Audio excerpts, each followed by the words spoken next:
People from all over Southampton are coming together to support causes they feel strongly about. Communicare, a Good Neighbours network established back in 1991, is out in force today. I hope this short film will show you what Communicare is all about and how you could make a difference to your community through practical and financial support to the charity. Thank you. One of our first runners in. Thank you. Yeah, this is my first half marathon for Communicare. It was a great experience. It's a top charity and it's just really easy to make a difference. Like, it doesn't take much, like a couple of hours a week, and that's all you need to make a sort of genuine difference to someone's life. I do a befriending, so I go and meet a guy called Toby every week or two, and we just like have some food and chat, and it's quite nice really, it's really easy. Thank you. Well done. Thank you. This is Ian Painter, and he is the guy that we go to for any of our questions about IT. He built our website and he keeps us on track, making sure that we're up to date with everything that we need to know. I ran for Communicare last year as well, and I've done I think 3 or 4 half marathons, so I normally do 5k races, so yeah, but put a little bit of extra work in for Communicare, so yeah.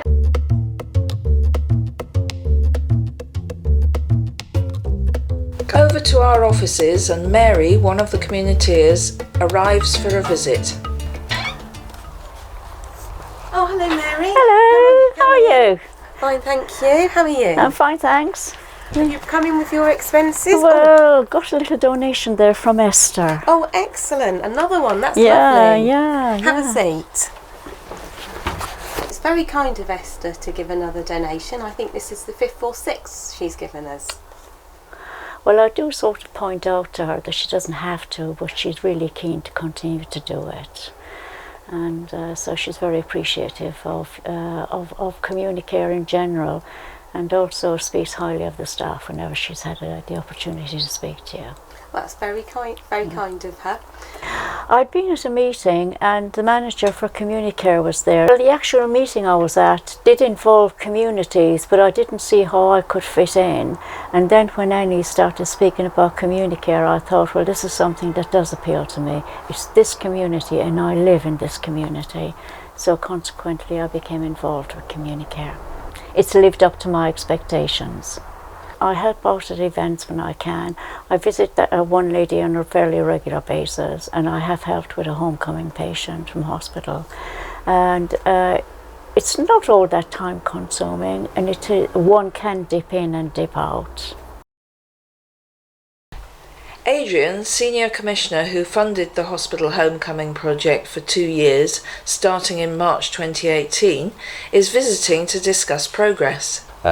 So we wanted to provide some support to lots of people, not people with very complex needs, but people with lower support needs, people who aren't eligible for social care or for healthcare support in terms of visiting support, who often were readmitted quite frequently. People are readmitted within the same year, and we wanted to try and reduce that.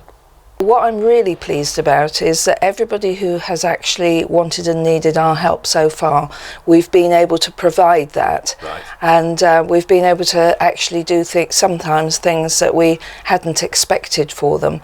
But that's one of the great things about being involved in a community group like this. You can have the flexibility, provided that you've got the right volunteers or communities, as we call them. We get some really positive feedback from the hospital, the discharge team, and the clinicians on the older persons wards about the work that you're doing and the speed of getting people out of hospital. That was one of our main things, wasn't it? Trying to get the length of stay down, building the confidence of clinicians up, and reducing the readmission rates. Absolutely. So that is really good to hear that we're managing to do some of those things and building up that level of trust and cooperation. Yeah, and it's the simple things in terms of helping people recover after an illness, and the very low level support that people need, like making sure that somebody's got food in the fridge and they're eating well and they're up and about their home and being active, and they're socially engaged with, they're back engaged with their family or friends, or if they haven't got that, then linking them into what's around them. Well, my role as project leader is to look after hospital homecoming specifically. I work with the rest of the team, so we have Bryony and Vicky who are our coordinators, and Faith looks after the referral side of it. So predominantly what I'm doing is trying to build up the project, working with different organisations like the urgent response team and the RSH and the general hospital and their discharge teams to introduce people to us. And a lot of the time when you've been in hospital for 6 weeks, 7 weeks, sometimes more, all what they've lost is confidence to go out and do the things that help them kind of remain independent. So our volunteers are really trying to help people, you know, become part of the community again, so feel confident to go out and go to the shops and engage with other people. So it's a really important part of my role is to recruit new people in, and the way I do that is in various forms. One of the most successful kind of ways we've done it is to create drop-in sessions. So we focus on small areas within Southampton, such as Bannister Park, and we do a kind of targeted focus area on Bannister Park, and we call it a patch. So Bannister Park was our patch of ours, and then we basically go out in the community, we leaflet, we use Facebook and social media as forms to increase people's awareness of what we're doing, and then people come along to a drop-in and they chat to us, and hopefully we're lovely and engaging, and they, you know, want to become part of Communicare. The generosity of Gary, our most prolific volunteer, has brought joy and hope to so many people. I was a painter sprayer, ship work and steel work. I was spraying and I walked to the end of the scaffolding and it wasn't tied down properly. The end went up and I fell down about 30 foot and landed on my feet. I got up, went and had a cup of tea, and when it was time to go back to work, I couldn't move. I was in hospital for some time and I went back to work on light duties but couldn't do some of the work that I was expected to do, and I got laid off. I was unemployed and I had plenty of time on my hands, and I'm not a person who likes sitting about, so I signed up for Communicare. They sent me 4 clients to look at, to pick one out, and I said I'll do the 4.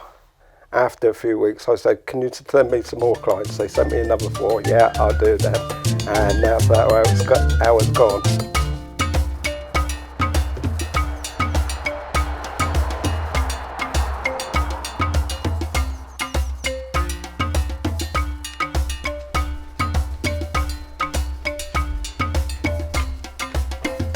Gary and Joan have become the greatest of mates since they met a couple of years ago.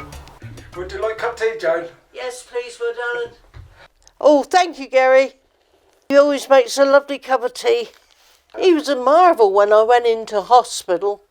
I had to have an operation, but he was coming in nearly every day. So all I went in with was a nightie. And so if it hadn't been for him, I wouldn't have had anything else to wear. So, you're all right for going shopping tomorrow then? Yeah. Yeah. I'd like to have a little look round there. We catch the bus. Yeah. That'd be best, wouldn't it? Yeah, because it's a long walk down Yeah. there. I've ordered your stuff.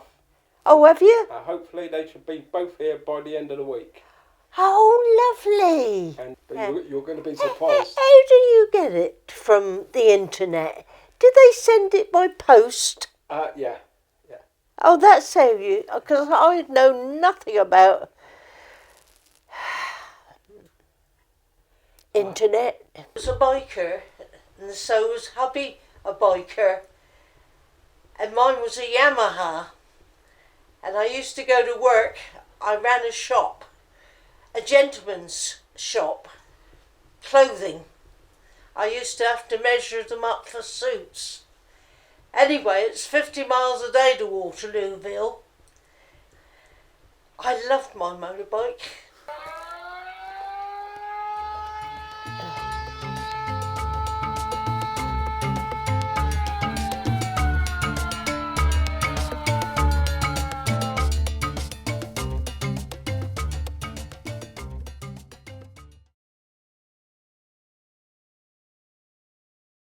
When did this come in? Has it just come in? Just now on the duty, yeah. So every day we get sent down discharges from the wards, people who are fit for discharge, who are ready to go home. This can vary in numbers. What we do is I send a social worker up to assess those individuals, and then we would look at either they would get package of care, or we'd look at signposting them onto services like Communicare, and also then we might involve the Red Cross. All right, lovely. Thank you very much. Bye. We, the British Red Cross, have been funded by the Clinical Commissions Group for 3 months to provide a transport home service as well as a resettlement, offering that further support from Communicare and other places. We have 2 support workers, Tina and Kelly, who have been great and are able to stick to very solid points and times, whereas patient transport, who were taking patients home beforehand, have a huge 4-hour time slot, taking many patients at one time, meaning a lot of people waiting around and a longer journey home.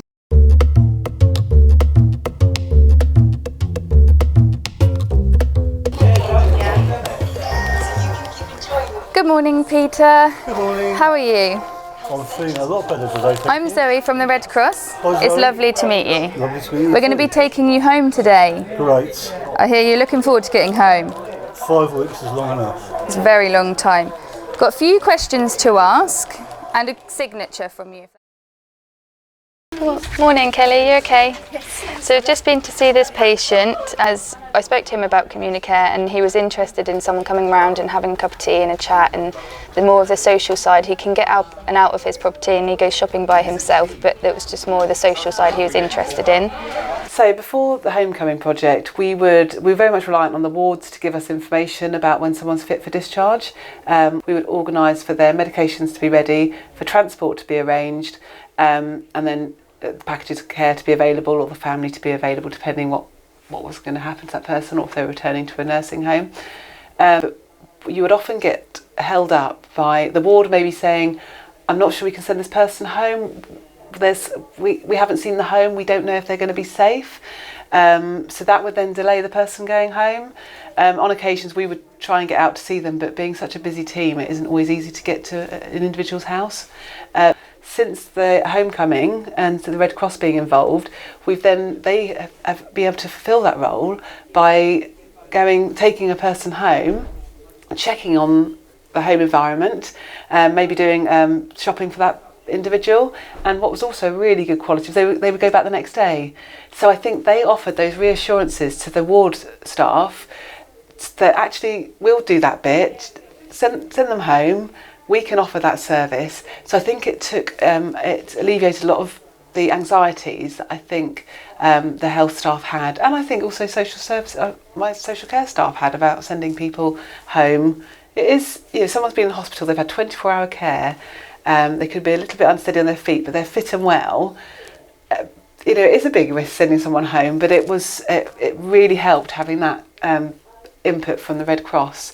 Communicare was a service that we've referred to when, again, we wanted someone to get home safely, but to be visited once they're at home. So the communities would go and visit that person, a bit like an old-fashioned neighbour, a friendly neighbour, and maybe go and pick up a prescription for them, do a shopping call, and just help that person settle in back at home. Forward to the future. From September 2019, Communicare will be working with Social Care in Action, who will be transporting patients home from accident and emergency. To get involved with Communicare or find out any further information, please call us on 02380 216016 or visit our website at www.communicareinsouthampton.org.uk.